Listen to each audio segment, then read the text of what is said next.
Desa Cibodas terletak 8,6 km dari Kota Lembang, Kabupaten Bandung Barat, yang memiliki luas sekitar 1.273,44 hektar, berada pada ketinggian 1.260 meter di atas permukaan laut.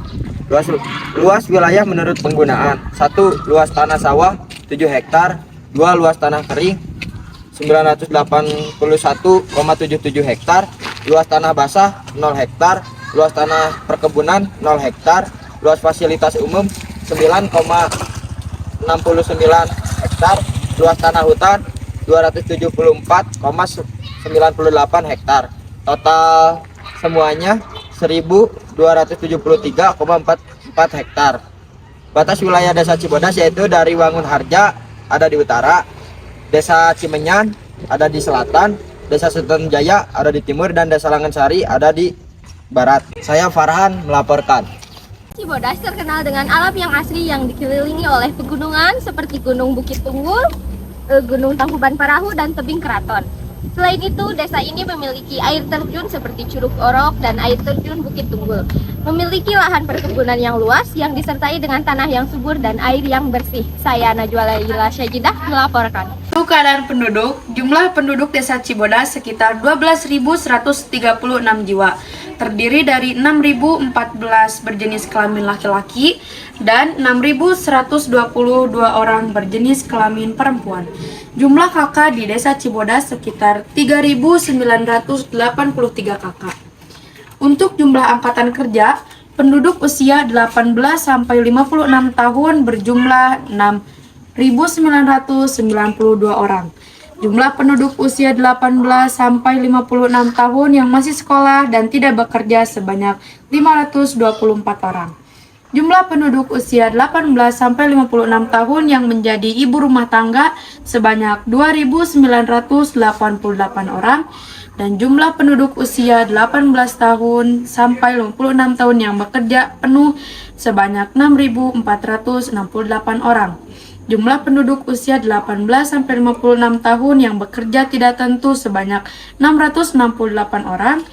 Jumlah penduduk usia 18 sampai 56 tahun yang cacat dan tidak bekerja sebanyak 17 orang. Dan jumlah penduduk usia 18 sampai 56 tahun yang cacat dan bekerja sebanyak 6 orang. Saya Putri Labilah melaporkan. Penduduk desa Cibodas mayoritas bermata pencaharian di bidang pertanian dan peternakan. Karena letak wilayah desa Cibodas berada di dataran tinggi yang memiliki udara relatif sejuk dengan suhu rata-rata 19 sampai dengan 22 derajat Celcius yang cocok untuk bertani. Kemudian, selain bermata pencaharian di bidang pertanian dan peternakan, ada pula mata pencaharian yang lainnya, seperti pedagang, pegawai negeri sipil PNS, kedokteran, bidang kesehatan, dan lain-lain. Dari segi kepercayaan, penduduk desa Cibodas mayoritas beragama Islam. Adapun kebiasaan masyarakat desa Cibodas seperti mengadakan acara syukuran yang bertujuan mencari keselamatan baik untuk pribadi maupun keselamatan untuk wilayah yang lebih dikenal dengan sebutan ngarwat. Karakter masyarakat desa Cibodas dikenal dengan keramahannya, kesopanannya, terutama kerja kerasnya. Saya Najwa Laila melaporkan. Masyarakat di sini sebagian besar bermata pencaharian sebagai petani, ada yang sendiri ataupun sebagai buruh tani. Banyak tanaman pangan yang ditanam di sini, contohnya brokoli, kentang, tomat, selada, cabai, ubi jala, dan masih banyak lagi yang lainnya. Contoh potensi bidang pertanian bisa dilihat dengan adanya kelompok tani muda yaitu Budi Rahayu Pram. Saya Rika Nur Eni melaporkan. Saat ini saya sedang berada di salah satu lahan pertanian Budi Rahayu Farm.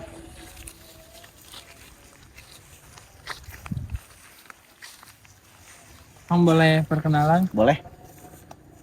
Halo, nama saya Kiki Supriyatna. Saya petani asal Lembang, Kabupaten Bandung Barat. Umur saya 27 tahun. Saya adalah salah satu founder Budi Rahayu Farm. Saya ingin bertanya, Kang, kapan dimulai merintis pertanian ini? Saya memulai merintis usaha pertanian ketika saya sudah lulus SMA, kurang lebih di tahun 2013. Ditambah ada potensi di daerah saya yang utamanya menghasilkan sayuran dan meregenerasi petani-petani tua menjadi petani-petani muda.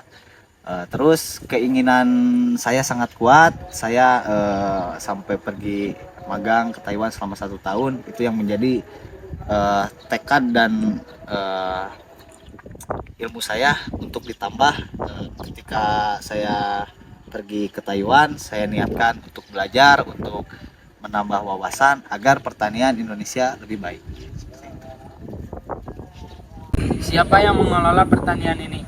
Yang mengelola pertanian di Budirayu Farm, jika di bagian lapangan itu ada saya, ada saudara Rizky Darmawan, tapi dia kebetulan sedang tidak ada di kebun. Jadi yang mengelola sekarang karena sudah diregenerasi, jadi banyak petani-petani muda yang mengelola di sini, utamanya petani muda. Apa tujuan dari pengelolaan pertanian di sini?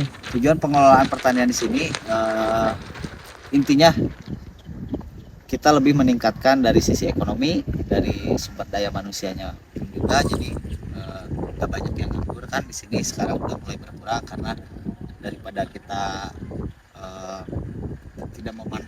tidak memanfaatkan kayak muda-muda sekitar untuk diajak berkontribusi bersama kelompok tani kami. Itu sih tujuannya, untuk meningkatkan dari sisi sumber daya manusia dan sumber daya penghasilan juga lah dari sisi ekonominya. Kemana saja ekspor hasil pertanian ini? Untuk ekspor hasil pertanian, kita juga pernah mengekspor sampai ke negara Taiwan dengan komoditi brokoli. Lalu jika kita jual ke lokal, biasanya kita mengejar salah satu pasar modern seperti supermarket. Jika kualitasnya memang yang kurang bagus, biasanya kita jual ke pasar modern. Dan juga kita bekerja sama dengan beberapa perusahaan, jika bisa disebut merek, yaitu Salad Point, Pizza Hut, dan KFC. Bagaimana cara pertanian agar mendapatkan kualitas sayuran yang baik? Agar mendapatkan kualitas sayuran yang baik seperti itu, intinya sih lebih kita yang pertama harus lebih memperhatikan kondisi dari media, yaitu tanah, memperhatikan dari segi tanah, segi hama. Terus ada beberapa memang seperti perawatan yang harus diperhatikan, dosis obat yang harus diberikan, itu tuh semuanya itu harus tepat. Tidak bisa kayak kita misalkan, oh ini misalkan jika manusia ini sakit perut tapi kita kasih obatnya sakit kepala, nah nggak bisa kayak gitu. Terus kalau bagi saya petani milenial gitu kan, petani milenial itu petani yang lebih inovasi, lebih inovatif dan lebih kreatif. Jadi harus lebih tahu akan segi teknologi yang sedang berkembang sekarang itu seperti apa. Contoh misalkan orang lain sekarang petani-petani petani dulu lah, ketika mereka tuh memberikan nutrisi hanya ada yang di toko saja mereka beli lalu mereka kocor. Kalau kita enggak, lebih mengetahui lah.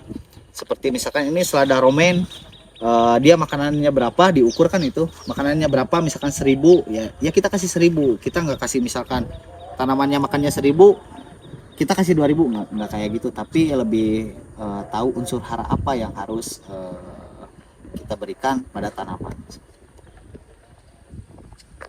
Mengapa para pemuda di sini memilih untuk terjun di bidang pertanian? Mengapa memilih terjun di dunia pertanian? Menurut saya pribadi dari segi ekonomi yang cukup tinggi, terus dari segi potensi di daerah yang cukup bagus untuk menjadi seorang petani, ditambah memang keinginan besar saya, utamanya saya gitu kan, ingin memajukan atau meregenerasi meregenerasi petani dahulu menjadi petani milenial atau generasi milenial gitu. Biasanya petani milenial itu lebih inovatif, inovasi, dan lebih kreatif. Intinya sih itu. Jadi setidaknya meskipun kita dipandang sebelah mata oleh beberapa pekerjaan yang lainnya, kadang-kadang petani itu kotor, petani itu seperti ini seperti itu. Tapi kalian mesti tahu juga petani itu adalah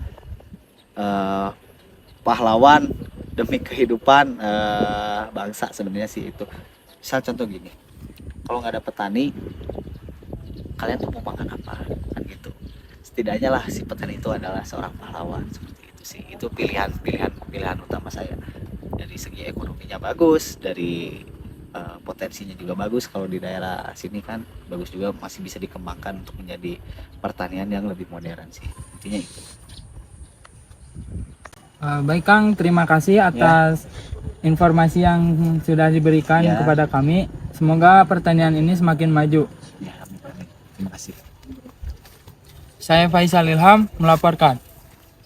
Selain petani, masyarakat di sini juga sebagian besar bermata pencarian sebagai peternak. Ada ternak sapi, ayam, kambing, dan ternak hewan yang lainnya. Potensi yang dimiliki dari Desa Cibodas, tepatnya di Kampung Arung, yaitu adanya energi biogas yang termasuk dalam SDGs nomor 7 dalam bidang Affordable and Clean Energy. Biogas merupakan gas yang dihasilkan oleh aktivitas anaerobik yang mendegradasi bahan-bahan organik. Contoh dari bahan organik ini adalah kotoran dari sapi. Kandungan utama dalam biogas adalah metana dan karbon dioksida. Biogas merupakan sumber energi terbarukan dan ramah lingkungan. Energi dari biogas dapat digunakan sebagai bahan bakar kendaraan maupun untuk menghasilkan listrik. Saya Erika Nureni melaporkan. Selain petani dan peternakan, Desa Cibodas juga memiliki potensi di bidang pariwisata. Destinasi wisata yang ada di Desa Cibodas terdiri dari The Laut Maribaya, Fairy Garden, Maribaya, Rumah Belanda, dan masih banyak lainnya.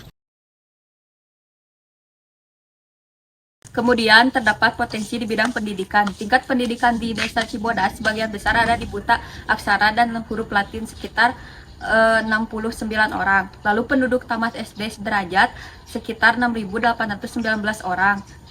Tidak tamat SD sederajat sekitar 209 orang, dan juga ada yang tamat SLTP dan SLTA sekitar 3.692 orang. Saya Dini melaporkan.